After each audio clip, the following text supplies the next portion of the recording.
주님 말씀은 마가복음 8장 31절부터 9장 1절까지.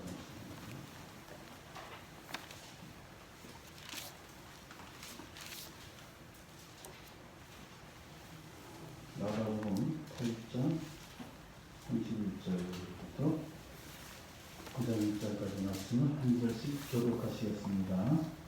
그리고 예수께서는 인자가 반드시 많은 고난을 받고 장로들과 대제사장들과 율법학자들에게 배척을 받아 죽임을 당하고 나서 사흘 후에 살아나야 한다는 것을 그들에게 가르치기 시작하셨다. 베드로가 예수를 바짝 잡아당기고 그에게 항의하였다. 그러나 예수께서는 돌아서서 제자들을 보시고 베드로를 꾸짖어 말씀하셨다. 사탄아, 내 뒤로 물러가라. 너는 하나님의 일을 생각하지 않고 사람의 일만 생각하는구나. 그리고 예수께서 제자들과 함께 무리를 불러놓고 그들에게 말씀하셨다. 나를 따라오려고 하는 사람은 자기를 부인하고 자기 십자가를 지고 나를 따라오너라. 누구든지 제 목숨을 구하고자 하는 사람은 잃을 것이요 누구든지 나와 복음을 위하여 제 목숨을 잃는 사람은 구할 것이다. 사람이 온 세상을 얻고도 제 목숨을 잃으면 무슨 이득이 있겠느냐. 사람이 제 목숨을 되찾는 대가로 무엇을 내놓겠느냐. 곤란하고 죄가 많은 이 세대에서 누구든지 나와 내 말을 부끄럽게 여기면 인자도 쌓여 거룩한 천사들을 거느리고 올 때에 그를 부끄럽게 여길 것이다. 다같이 또 예수께서 그들에게 말씀하셨다. 내가 진정으로 너에게 너희에게 말한다. 여기에 서 있는 사람들 가운데는 죽기 전에 하나님의 나라와 권능을 떨치며 와 있는 것을 볼 사람들도 있다. 아멘. 하나님 감사합니다. 오늘 이 말씀을 통하여 우리 주 예수 그리스도가 어떤 분이신지를 정확히 확실하게 깨닫는 복된 시간 되게 하여 주시옵소서. 부족한 종의 입술을 하나님께서 온전히 통제하여 주시고 하나님 말씀만 올바로 대항할 수 있도록 은혜 베풀어 주시옵소서. 예수님 이름으로 기도합니다. 아멘. 아멘. 지난 주일에 이제 마가복음 마지막 장 16장을 우리가 살펴보면서 예수님의 부활 사건을 왜 그렇게 제자들이 믿지 못할까 하는 안타까움을 우리가 그렇게 느꼈죠. 그런데도 불구하고 예수님께서는 그를 책망하셨어요. 책망하신 것은 오히려 그들을 사랑하시기 때문에. 그러시고서는 이제 그래서 책망하시고 끝나는 것이 아니라 만민에게 복음을 전파하는 대사명을 주시고 또 복음을 전파할 수 있도록 표적도 따르게 해주셨다는 것을 지난주에 읽었습니다. 제가 이 마가복음을 그동안 여러분 매일 성경으로 쭉 했잖아요. 그래서 제자 자신이 너무 마가복음에 흠뻑 빠졌어요. 왜 그런지 아세요? 스토리가 너무 일관성이 있고 간략하고 그리고 굉장히 주제가 뚜렷한 거예요. 그러니까 예수님께서 제자 훈련에 굉장히 공을 들이셨구나 하는 말을 그냥 제가 신학교 강의 시간에 들었죠. 교수님들한테. 그런데 왜 그러면 제자 훈련을 그렇게 열심히 하셨을까 하는 그것을 이제 마가복음을 통해서 우리가 잘 깨달을 수가 있었죠. 그러니까 16장 가서도 잘 예수님의 부활을 믿지 못하는 그들이니까 다시 이제 우리가 순서에 따라서 8장으로 왔잖아요. 8장은 뭐라고 그랬죠? 16장의 중간. 그러니까 8장에서 굉장히 위대한 고백이 나옵니다. 베드로가 선생님은 메시아입니다. 그리스도이십니다. 거기까지 8장까지 온 거예요. 그 고백까지. 그러고 다 됐는데 그게 아니에요. 베드로가 고백한 그 그리스도 메시아는 오래된 메시아, 잘못된 메시아. 근데 그들이 잘못됐다고 해서 뭐 나쁜 게 아니라 구약 성경을 통해서 사실은 또 그런 메시아도 이렇게 반영이 되어 있었기 때문에 이 계시라고 하는 것은 점진적 계시라고 해요. 그래서 아직 예수님이 정확하게 어떤 메시아인지를 그때까지는 잘 모르고 있는 거예요. 모든 유대인들이. 그러니까 제자들도 마찬가지죠. 그 제자들을 이제 8장 9장으로 넘어가면서는 너희들이 생각하는 그런 메시아가 아니라 나는 나는 하나님께서 종으로 온 메시아를 나한테 사명해 주셨다는 것을 이제 비로소 가르치기 시작한 거예요. 그 단계가 다 있더라고요. 그래서 교회를 우리가 다닌다고 해서 뭐 처음부터 그냥 성령 받았네 또 믿음이 꼭 좋은 것은 아니구나. 이렇게 단계적으로 시간이 가면서 점점 이제 믿음이 참 부족한 우리들도 이렇게 잘 훈련시켜 주시는구나 하는 걸 깨닫게 된 거죠. 오늘 보세요. 제가 낙원을 좋아하는 이유 중에 하나가 접속사가 참 부사와 접속사가요 굉장히 그 각진감이 있고 이야기를 계속해서 끌어나가는 팀이 있죠. 오늘도 보시면 맨 앞에 접속사가 뭐가 나오죠? 그리고. 그러니까 그리고라고 나오면 앞에 문장과 연결이 되는 거예요. 그러니까 이제 왜 그리고라고 했을까? 그러니까 앞에서 베드로가 예수를 그리스도로 고백한 이후에 이제 예수님께서 뭐라고 하세요? 그들에게 30절에 엄중히 경고하시기를 자기에 관하여 마음에게도 말하지 말라. 지난주에 제가 왜 그랬다고 했습니까? 말해봤자 잘못된 메시아를 전할 거니까. 그럼 듣는 사람은 진짜 이제 우리나라는 완전히 로마로부터 등받을 수 있겠구나. 헛된 그런 생각을 할 것 같으니까 예수님은 내가 보는 메시아지 지금 너희들이 생각하는 메시아가 아니니까 잠깐만 나가서 얘기하지 말아. 지금부터 내가 올바른 메시아를 가르쳐 줄게 라고 한 뜻이 그 안에 들어있다는 것이죠. 그래서 31절을 보시면 예수께서는 인자가 반드시 많은 권한을 받고 라고 시작해서 이제 메시아의 종된 메시아를 지금 얘기하는 거죠. 그렇기 때문에 여기서 지금 그 종으로 오신 메시아에 대해서 사실은 구약 성경에 없는 건 아니에요. 이사야서에 다 있는 건데 시편 2편 2절에서 메시아는 하나님의 이스라엘에게 주신 왕이며 하나님께서 영원히 다윗의 위에 앉을 왕이라고 말했어요. 그러니까 다윗 왕권을 가지고 오시는 그런 굉장히 대단한 정복자요. 항상 이기는 그런 왕으로 메시아가 오시는구나 라고 생각하는 게 당연한 거예요.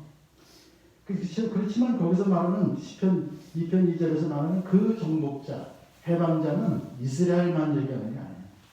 온 인류를 다 죄로부터 죄를 정복해, 죄의 세를 가진 사탄을 정복하고 죄에 붙잡혀 있는 사람들을 해방시키시는 그런 뜻이다는 것을 거기까지 잘 몰라요. 아직까지. 그래서 이제 제자들에게 미리 그걸 가르치는 겁니다. 실제로 나중에 이제 예수님이 붙잡혀서 십자가에 돌아가시고 그때 너희들 생각했던 그 메시아가 아니라고 해서 너무 실망하지 마라. 그거 미리 지금 가르쳐 주시는 건데 그래도 어떻겠습니까? 다 돌아가잖아요. 그러니까 미리 지금 가르쳐 주신다고 하는 것은 모르기 때문에 가르쳐 주시는 거고 또 가르쳐 주신다고 바로 다 깨달을까요? 아니더라고요. 또 사건이 이제 진행되면서 계속적으로 이제 더 깊이 깨달아가는데 그런 과정 중에서 지금 예수님께서는 이런 말씀을 지금 하고 계십니다. 그래서 이제 그 내용이 뭡니까? 인자가 그랬어요. 예수님은 당신은 스스로 나는 그리스도다, 나는 메시아다 라고 하는 말을 스스로는 잘 안 하셨어요. 그리고 당신을 나타낼 때 항상 인자다 라고 말씀하셨어요. 그래서 이제 인자라고 하는 호칭을 쓰신 이유가 뭔가 하고서 보니까 다니엘서 7장 13절 14절에서 이렇게 나옵니다. 하나님께서 인자에게 권세와 영광과 나라를 주셔서 그걸 이제 메시아에게 주시는 거란 말이에요. 민족과 언어가 다른 뭇 백성이 그를 경배하게 하였다. 그러니까 다니엘서에서는 벌써 이미 시편에서 나왔던 그보다 훨씬 더 이제 메시아에 대해서 더 넓게 가르쳐 주는 것이 무엇입니까? 이스라엘 백성들은 유대인의 메시아라고 생각하잖아요. 근데 다니엘서는 뭇 백성, 그러니까 민족과 언어가 다른 뭇 백성이 경배하는 메시아다. 그러니까 벌써 이미 폭넓은 온 인류를 위해서 십자가에다 돌아가시고 고난 당하실 그 메시아가 어떻게 스스로 표현합니까? 인자라고 자기 아이덴티티를 얘기했어요. 그래서 이사야 선지자는 그래도 53장에서 잘 아시는 메시아에 대해서 예언하기를 그는 사람들에게 멸시를 받고 버림을 받고 고통을 많이 겪었다. 그는 실로 우리가 받아야 할 고통을 대신 받고 우리가 겪어야 할 슬픔을 대신 겪었다. 다 이미 얘기되어 있는 거예요. 이사야서에서는. 고난받는 종으로 이미 예언되어 있던 거죠. 그래서 우리가 잘 알다시피 그가 찔린 것은 우리의 허물 때문이고 그가 상처를 받은 것은 우리의 악함 때문이다. 그가 징계를 받음으로써 우리가 평안을 누리고 그가 매를 받음으로써 우리가 병이 나았다. 이 이사야서 53장에 나와 있는 고난받는 종 바로 메시아. 그러니까 인자가 고난을 받을 것이다. 그렇게 이제 표시를 했던 것이죠. 자, 그리고 이제 사흘 만에 부활하실 것이다라고 얘기를 해주셨는데 그 귀에 들어올까요, 제자들이? 우선 죽는다 그러니까 거기서 이제 우리가 보통 말하는 식으로 야, 이거 지금 무슨 일이 벌어질까? 우리가 생각하는 메시아는 지금 정복자요, 요한과 야고보는 자기를 좌우정부죠. 그래서 높이 벼슬에 오를 걸 생각하는 그런 지금 입장인데 그게 아니고 돌아가신다니요. 그러니까 제자들이 강하게 이제 항의합니다. 베드로가 있으면 바짝 잡아당기고 막 멱살 잡아당기는 것 같아요. 멱살 잡아당기는 상상입니다. 바싹 잡아당기고 예수님께 항의하였다. 도대체 말이 안 되지 않습니까? 우리가 지금 그동안 기다렸던 메시아로 생각했는데 죽으시다니요. 주님 그러시면 안 됩니다. 마태복음에서는요. 절대로 이런 일이 주님께 일어나면 안 됩니다라고 강력히 항의하는 장면이 나오고요. 모든 제자들의 생각도 같았다 그래요. 자, 그래서 지금 이제 그들이 그렇게 오해하는 건 당연한 겁니다. 아직까지 메시아에 대한 정확한 걸 잘 모르기 때문에. 근데 나중에 이것을 이제 이렇게 히브리서 기자 말씀. 그는 아드님이시지만 고난을 당함으로써 순종을 배우셨습니다.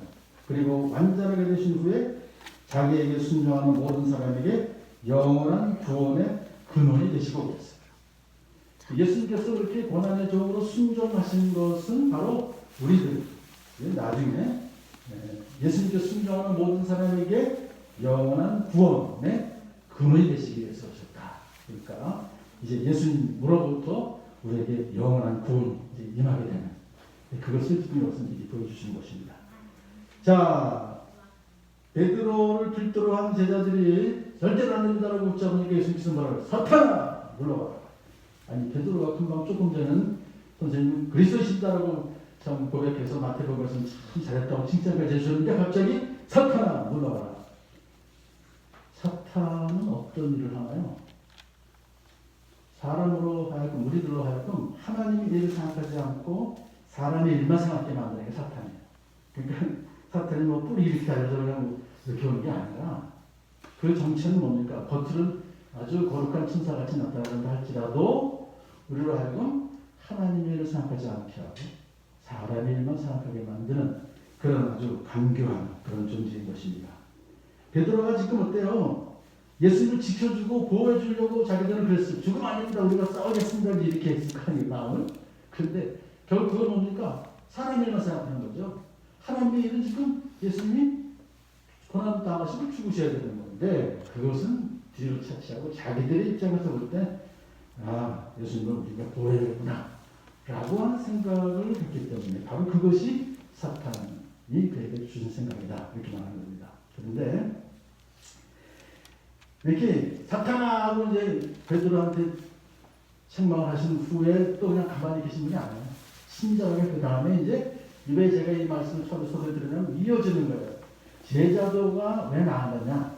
보통 제가 생각할 때 제자도가 책 한 권, 굉장히 큰 책을 이제 써서 제자들을 가르쳤는데, 그럼 왜 예수님께서 제자들을 가르치시게 됐는가? 그 동기가 뭐니까? 그 바로 앞에 있는 사탄아 물러라 하고 그들을 책망하신 후에 그들에게 제자라는 것은 바로 이런 길인데 그 예수님이 당하실 그 고난 그것을 또한 받을 사람이 제자야. 이러니까 이게 이해가 되더라고요. 그러면서 이제 제자들이 어떻게 하면 제자들과 함께 이게 제자들이 해야 되느냐 할 수 있느냐가 제자만 말씀하신 게 아니라 많은 무리들도 불러놓고 같이 말씀하세요. 그러니까 우리가 보통 제자도 그러면 그때 제가 신학교 대표님이니까 목사만 제자입니까? 선교사만 제자입니까? 이렇게 그러더라고요. 여러분 그렇게 생각하세요?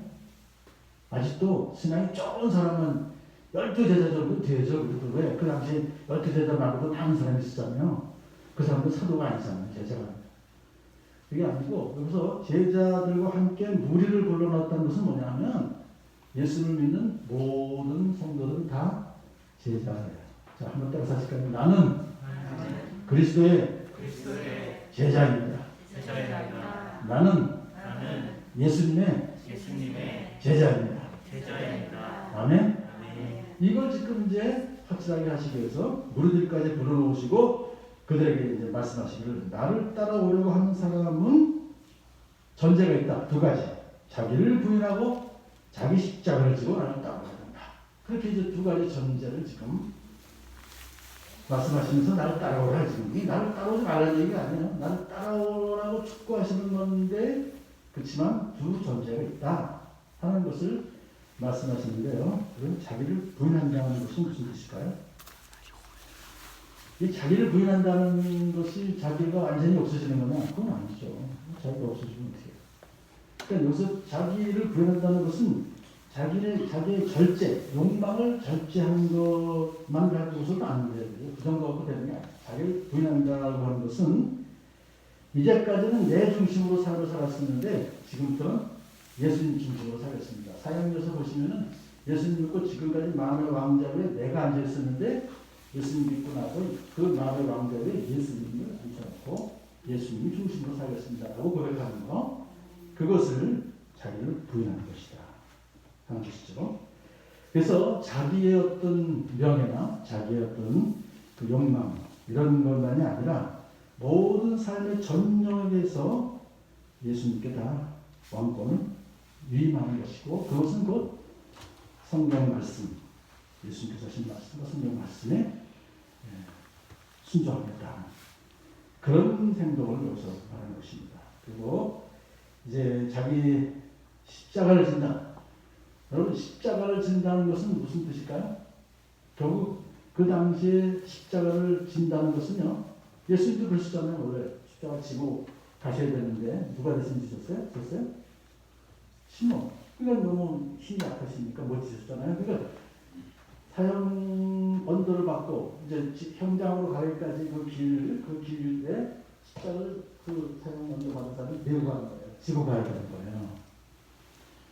그것은 사실 그 당시로 봐서는 로마의 권위에 복종하는 것을 이제 보이는 것이고 다른 사람들은 십자가형을 받아서 산 사람이 있습니까? 왜 없을까요? 십자가형의 형제는 올려왔던 다음에 죽을 때까지 거기다 매어놓는 거예요. 매달아 놓는 거예요. 그러니까 물론 특별한 경험은 있겠지만 여하튼 죽는 거예요. 그러니까 십자가를 지고 간다는 것은 곧 죽음을 뜻하는 거죠. 그러니까 자기 십자가를 지고 간다는 것은 내가 죽는구나. 난 죽었군. 죽은 목숨이로구나. 라고 하는 것을 인정하는 것이다. 그렇게 있다는 것을 봅니다. 이것을 이제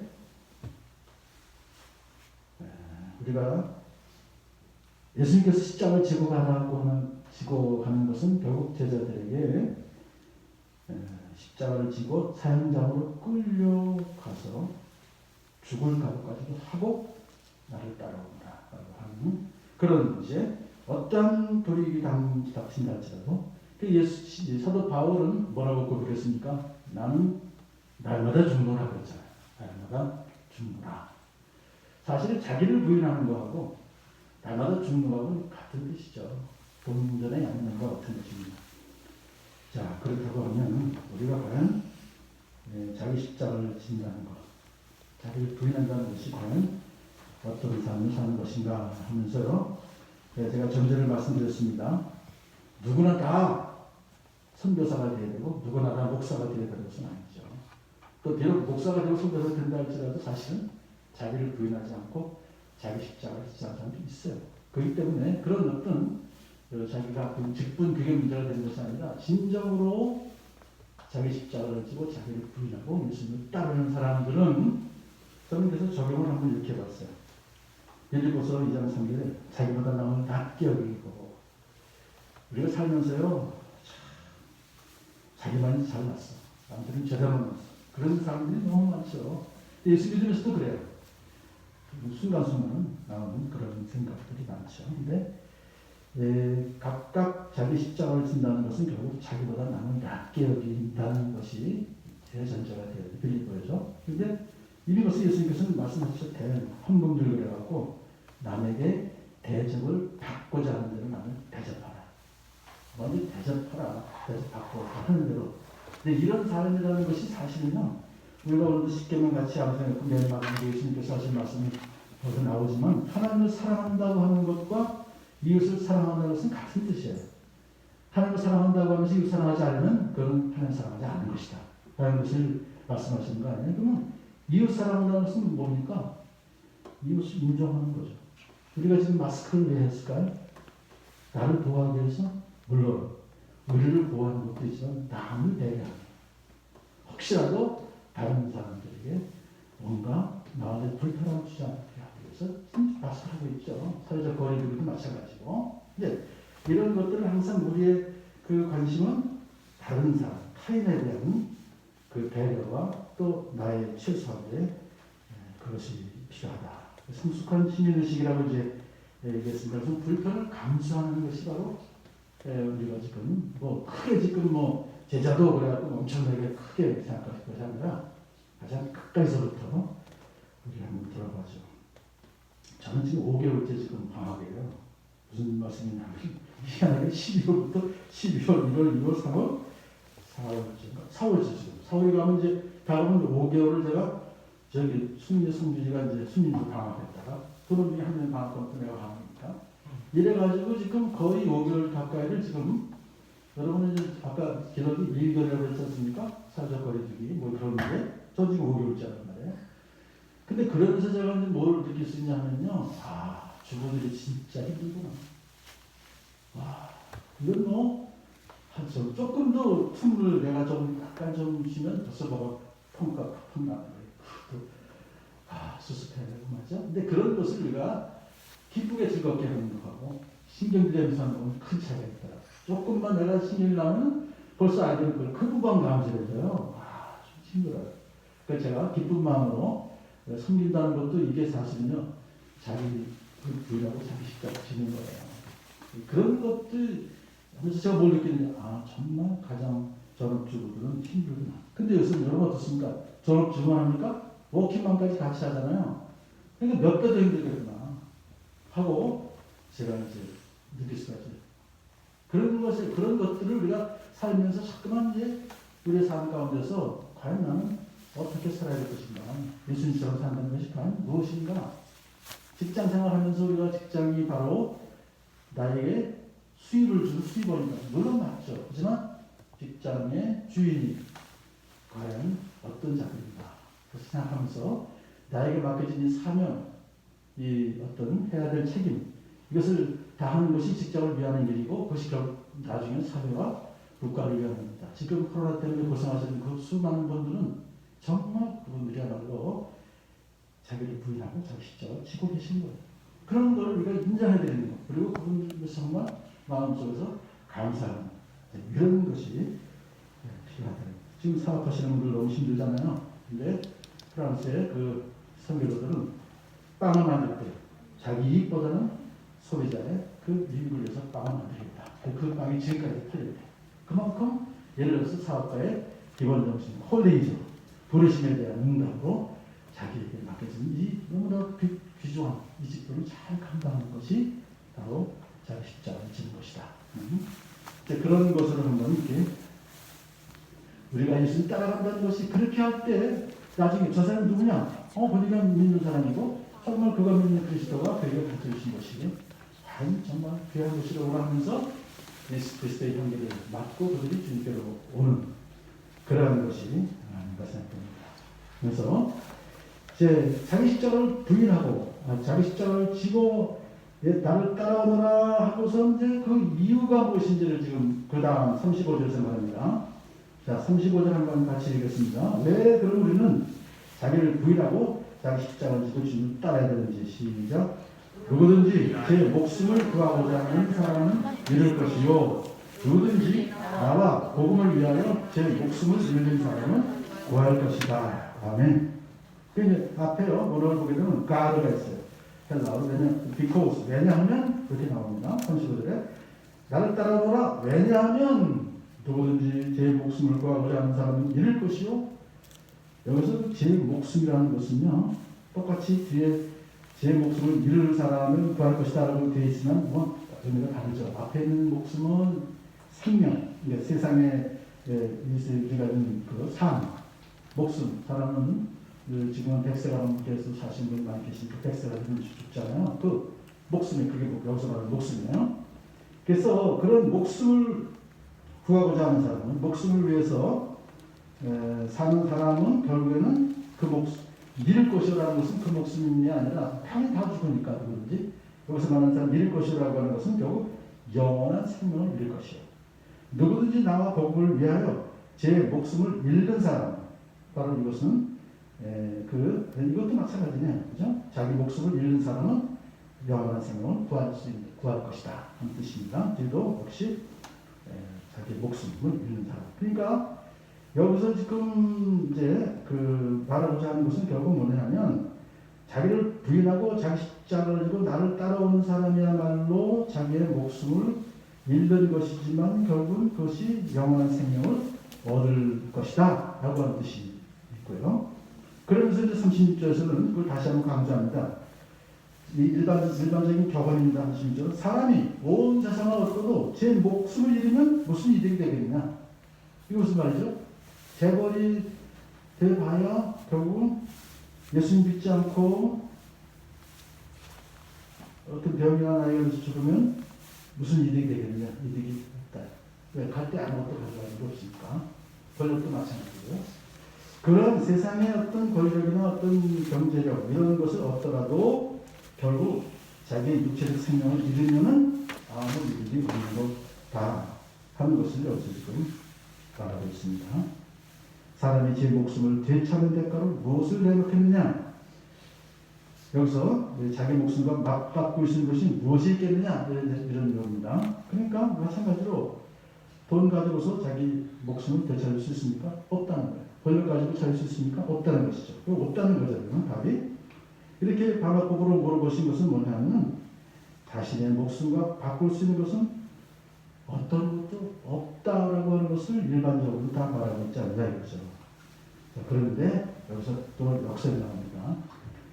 이제 자기 목숨과 맞바꿀 수 있는 자기 목숨을 되찾는 대가로 우리가 치울 수 있는 것이 무엇이냐? 길이 있다는 거죠. 자기 목숨을 되찾을 수 있는 길은 바로 복음이고 예수님의 말씀이다.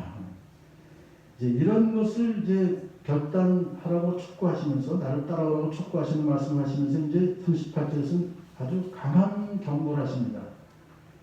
음란하고 죄가 많은 이 세대에서 누구든지 나와 내 말을 부끄럽게 여기면 인자도 자기 아버지의 영광에 따라 영광에 쌓여 거룩한 처소들을 거느리고 올 때에 그를 부끄럽게 여길 것이다.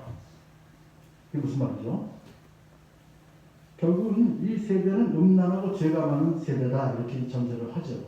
그런데 그 세대에 살면서 예수님과 예수님 말씀을 부끄럽게 여긴다라고 하는 것은 그것은 결국은 예수님을 모독하고 예수님을 참 믿는 사람들의 그 공동체인 교회를 업신여기는 그런 삶을 산다고 하면 인자도 예수님도 다시 재림하실 때 자기 아버지의 영광에 쌓여 거룩한 천사를 거느리고 재림하실 때에 그를 부끄럽게 여길 것이다.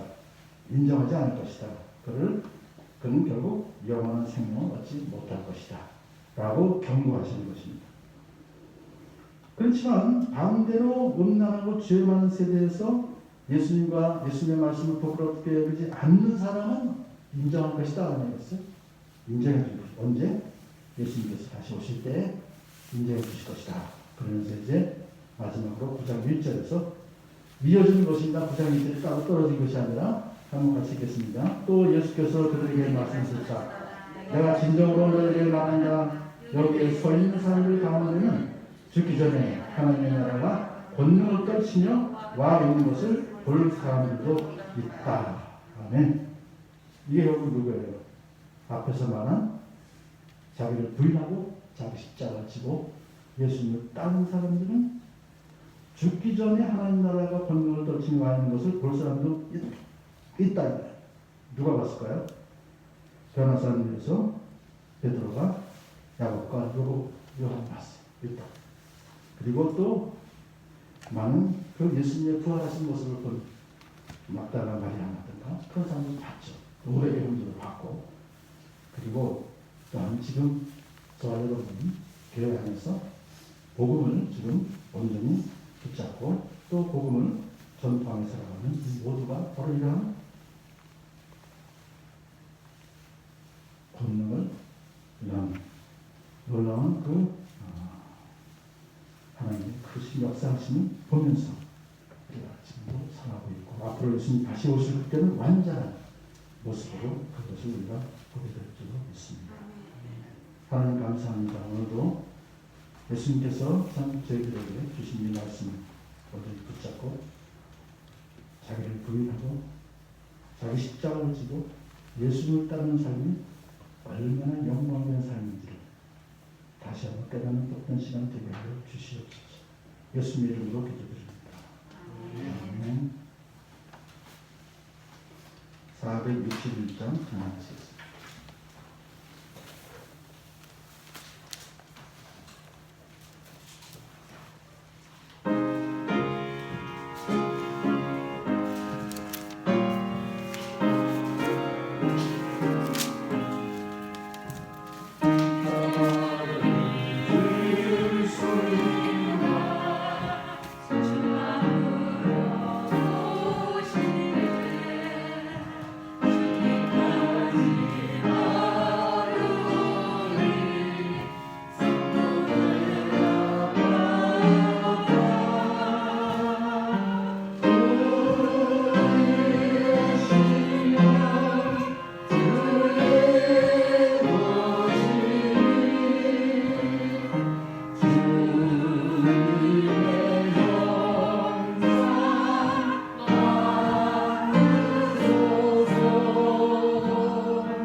범사에 감사합니다. 지혜와 계시의 영을 더하여 주심을 믿고 감사드립니다. 주의 돈에게 주일학교에 힘 더하여 주옵소서.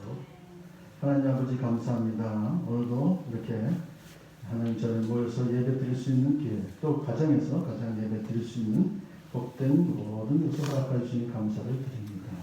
저희들 삶 가운데 주인 되어주시고 저희들이 모든 것을 책임지시고 필요한 것을 참 필요할 때마다 넉넉히 공급해 주시고 또 인도해 주심을 감사를 드립니다. 항상 더 이 세상 살면서 참 지혜와 계시를 도와주어 주셔서 하나님을 예수님을 더 깊이 알아가는 복된 죄를 되게 하여 주시옵소서. 이런 돈 쓰여지는 것마다 주 예수 그리스도의 복음이 더 널리 전파되게 하여 주시옵소서.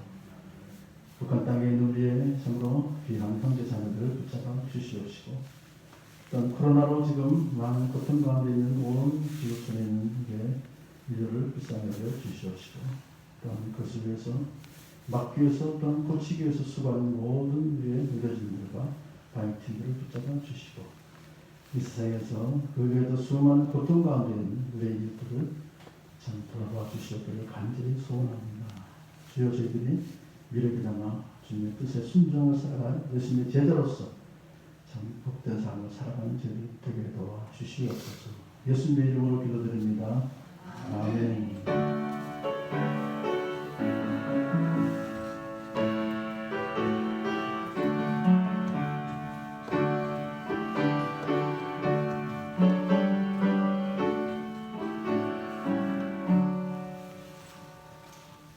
이제는 주 예수 그리스도의 은혜와 아버지 하나님의 극전 사랑하심과 성령님의 감동감과 충만 교통하심이 사랑하는 모든 성도들 머리에 온 지구촌에서 하나님께 예배드리고 하나님께 은혜 받고 돌아오는 모두에게 각 가정에서 예배드리는 사랑하는 하나님의 자녀들 머리에 이제로부터 영원토록 함께 있을지어다. 아멘.